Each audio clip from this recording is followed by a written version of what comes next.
एक बड़े से सरकारी बैंक में दो महिलाएं एक साथ प्रवेश करती हैं, बल्कि वो कोई और नहीं उस जिले की डीएम नीतू मौर्य थी।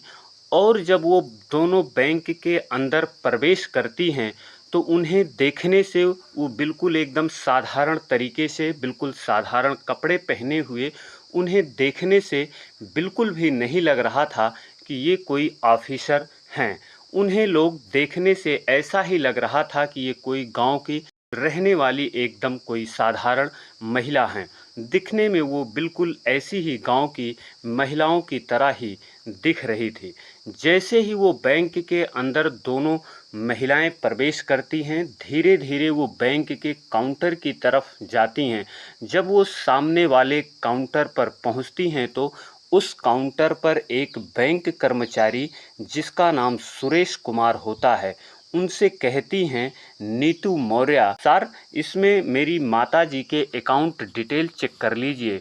मेरी माता के पेंशन के पैसे आ गए हैं कि नहीं, क्योंकि मुझे माताजी के लिए दवा लेनी है और मुझे ज़रूरी काम है, इसलिए मुझे पैसे निकालने हैं। जो बैंक कर्मचारी सुरेश कुमार होते हैं वो कहते हैं, मैडम आप शायद गलत बैंक में आ गई हैं। ये मेरा जो बैंक है ये बड़ा बैंक है, और या बड़े बड़े बिजनेसमैन जो होते हैं उनके अकाउंट हैं, बड़े नेता के हैं, बड़े लोगों के हैं, या बड़े बड़े जो ठेकेदार हैं, बिल्डर हैं, उनके अकाउंट यहाँ पर होते हैं। मैडम आपका यहाँ पे कुछ भी नहीं होगा।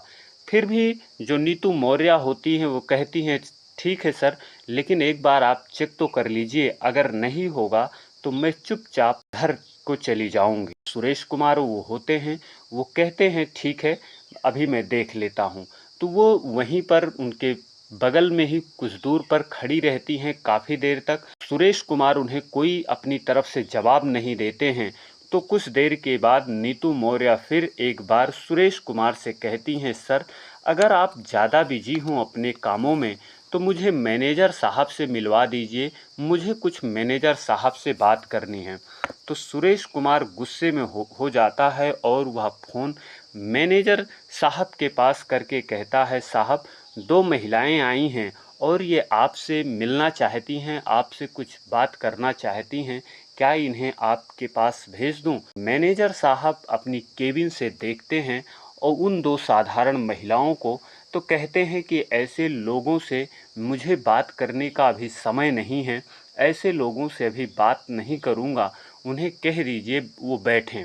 फिर सुरेश कुमार जो होते हैं वो नीता मौर्य से कहते हैं कि अभी आप वेटिंग रूम में बैठ जाइए और साहब अभी थोड़ी देर में फ्री होंगे तो वो आपसे बात करते हैं।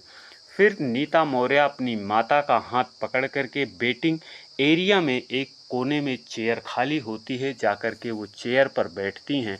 जब वो नीतू मौर्य वेटिंग एरिया में अपनी माताजी के साथ में बैठी थी तो वहाँ जो और आम कस्टमर और जो बैंक के जो और कस्टमर थे वो भी लोग कहते हैं, उन्हीं की तरफ ही देखते रहते हैं सभी लोग कि ये दो महिलाएं कौन हैं, क्योंकि वहाँ पे जो भी आता वो बहुत ही बड़े बड़े लोग आते, वो फार्मर कपड़ों में रहते, उनके अच्छे से जूते होते, उनके अच्छे से कपड़े होते, अच्छे से हाथ में घड़ी होती, अच्छे से एक हाथ में स्मार्टफोन होता, इसी तरीके से। और लेकिन ये दोनों लोग बिल्कुल साधारण एकदम सिंपल तरीके से थी, इसलिए जितने लोग बैंक में थे वो सिर्फ इन्हीं दोनों लोगों की तरफ ही देख रहे थे।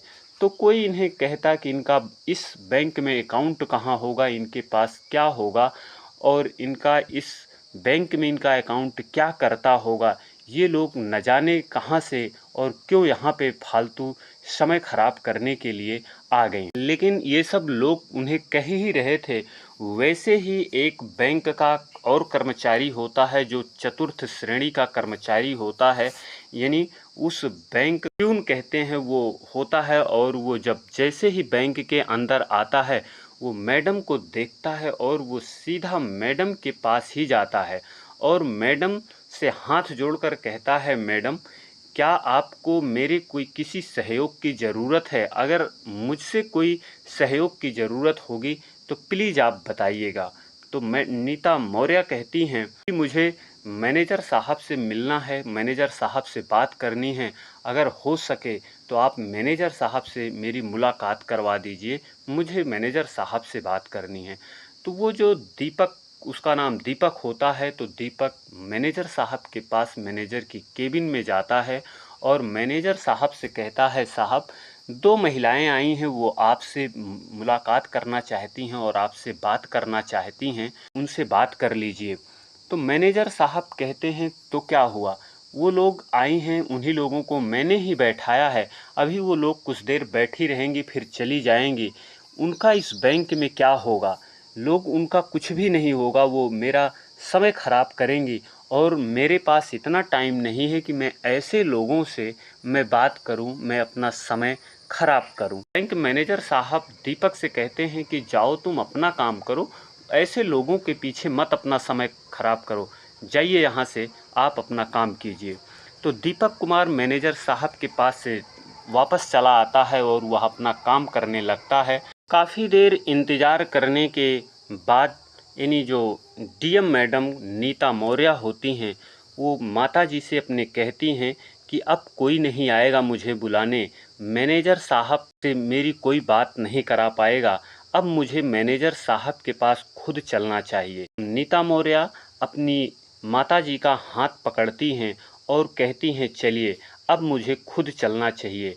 वो मैनेजर साहब के केबिन की तरफ ही जा रही थी, वैसे ही मैनेजर साहब देखते हैं कि दोनों महिलाएं मेरे पास ही मेरी केबिन की तरफ आ रही हैं और वो तुरंत ही अपनी केबिन से बाहर निकलते हैं और उन्हें वहीं पर रोक लेते हैं, कहते हैं, हाँ बताइए क्या बात है।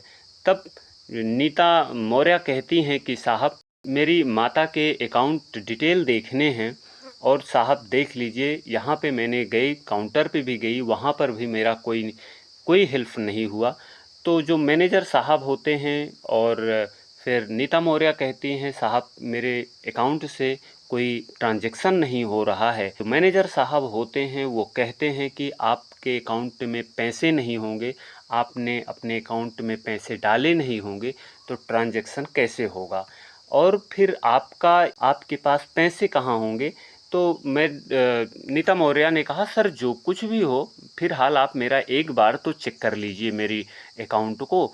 तो वो कहते हैं, देखिए मेरा एक्सपीरियंस इतना है कि मैं लोगों को देखने से ही उन्हें पहचान जाता हूँ कि उनके पास क्या है और कितने पैसे हों। तो आपके पास तो वैसे भी कुछ भी नहीं होंगे, बट आप इस समय मेरा टाइम ख़राब कर रही हैं, मेरा समय ख़राब कर रही हैं और मैं ऐसे लोगों से बात करना भी नहीं जानता। मैं आपको देख करके ही मैं जान गया कि आपके अकाउंट में क्या होंगे, तो पैसे तो होंगे नहीं उसमें, तो इसलिए चाहिए और उसमें कुछ होंगे नहीं आपके पास, आपके अकाउंट। नीता मौर्य फिर एक बार कहती हैं, मैनेजर साहब आपको एक बार मेरे अकाउंट डिटेल चेक करने में क्या फ़र्क है, आप एक बार चेक कर लीजिए, नहीं होंगे कोई बात नहीं है, मैं चली जाऊंगी, लेकिन मुझे मालूम तो चले, पता तो चले क्या है मेरे अकाउंट। बैंक मैनेजर होते हैं, वो उन्हें कुछ भी नहीं कहते हैं, कहते हैं नहीं ऐसा मेरे पास, मैं अभी किसी और से बात कर रहा हूँ, मेरे पास अभी टाइम नहीं है।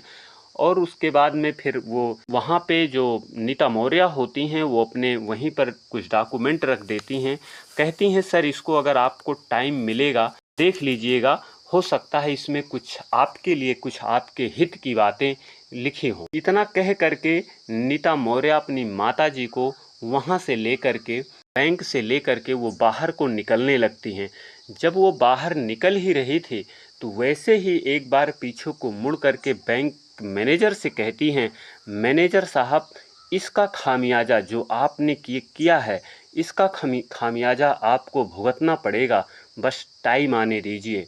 और वो दोनों यानी नीता मौर्य अपनी माताजी को अपने साथ लेकर के बैंक से चुपचाप शांति तरीके से बिना किसी वाद विवाद के बैंक से बाहर निकल जाती है। बैंक मैनेजर ने कहा, लोग बुढ़ापे में कुछ भी बक देते हैं। और जैसे ही ये सिलसिला चल ही रहा था, लेकिन जो दीपक कुमार होता है उसके मन में सारी बातें चल रही थी, उससे रहा नहीं जाता है और वह आता है मैनेजर साहब के टेबल पर रखे उस कागज़ को लेता है और वो ले जाकर के अपने कंप्यूटर में उसकी अकाउंट की डिटेल देखता है, तो जैसे ही जब वो अकाउंट की डिटेल देखता है तो उसकी आंखें फटी की फटी रह जाती हैं, क्योंकि वह महिला उस बैंक की सबसे बड़ी शेयर होल्डर थी।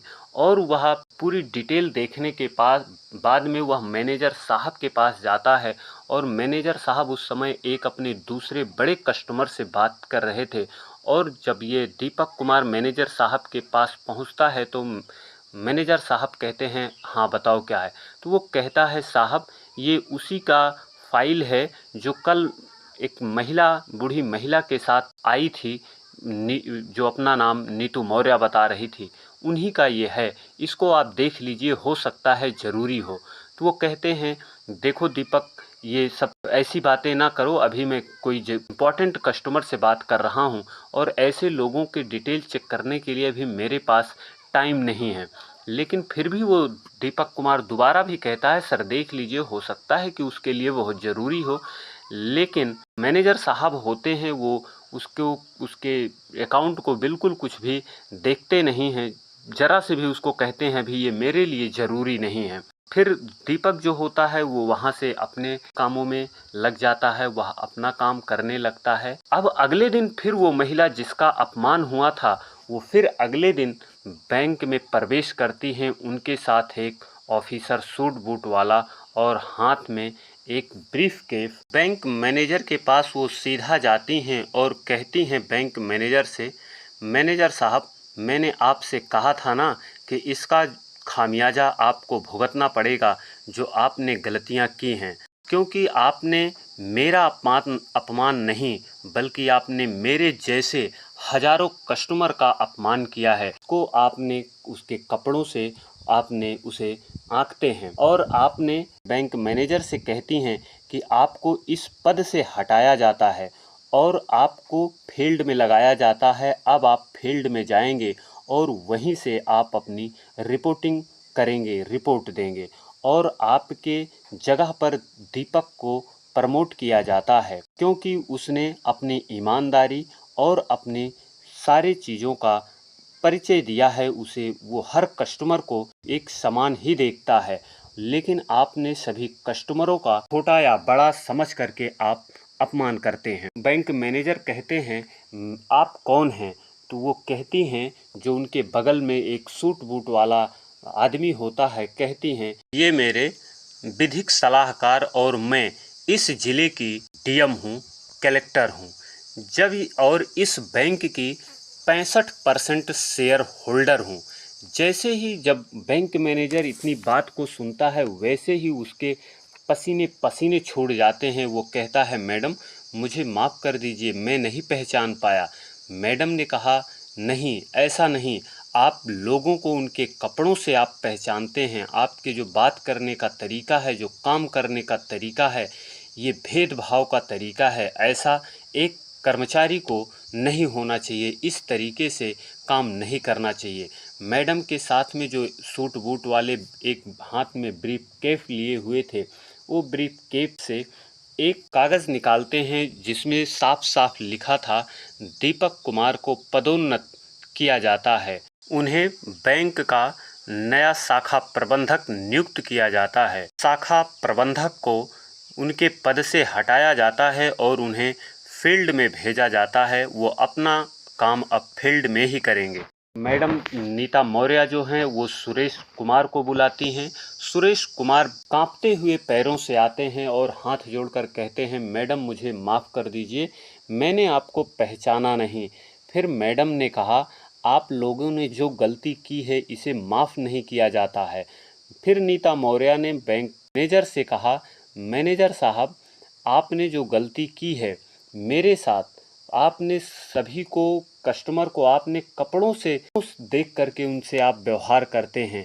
क्या आपने बैंक का नियम को पढ़ा है? इसमें साफ साफ लिखा है, कस्टमर चाहे छोटा हो या बड़ा, हमें सभी को एक समान, उन्हें बराबर काम करने हैं। मैं चाहती तो आपको सस्पेंड भी कर सकती थी, लेकिन अभी मैं आपको एक बार अपने गलत काम द्वारा किए गए काम से मैं आपको सुधरने का मौका देती हूँ, इसलिए मैं आपको इस बार कुछ नहीं कह रही हूँ। नहीं तो अगर आप ऐसी ही गलती दोबारा करेंगे तो इस बार आपका यहाँ पर कुछ भी नहीं रहेगा, आपका कोई नाम भी नहीं होगा, सब कुछ ख़त्म हो जाएगा यहाँ से। इतना कह करके डीएम मैडम अपने सलाहकार के साथ बैंक से वापस चली जाती हैं। मैडम के जाने के बाद में काफ़ी देर तक बैंक में सन्नाटा रहता है। सभी बैंक कर्मचारी एकदम स्तब्ध रह जाते हैं। वो फिर कहते हैं, साधारण वेशभूषे में कोई भी व्यक्ति आ सकता है, अब इसलिए हमें अच्छे से काम करना चाहिए। कोई कैसा भी हो, हमें सभी से एक समान व्यवहार करना चाहिए। उसके बाद से बैंक में कोई भी कस्टमर आता था, कोई भी ग्राहक आता था, कैसा भी हो, चाहे वो छोटा हो या बड़ा हो, कपड़े उसके, पहनावे उसके कैसे भी हों, उसके बाद से उस दिन से बैंक कर्मचारी सभी ग्राहक से अच्छे से बात करते और उनके सभी अच्छे तरीके से काम करते। बैंक कर्मचारियों में सुधार आ गया। दोस्तों, ये रही आज की कहानी। कहानी आपको कैसी लगी कमेंट बॉक्स में ज़रूर बताएं। दोस्तों, कहानी के माध्यम से हमारा उद्देश्य किसी को आहत करना नहीं, किसी को परेशान करना नहीं। हमारा उद्देश्य आपको जागरूक करना, सचेत करना है। वीडियो को लाइक करें, चैनल को सब्सक्राइब ज़रूर करें। फिर मिलते हैं एक नई कहानी के साथ अगली वीडियो में। तब तक के लिए आप सभी का बहुत बहुत धन्यवाद।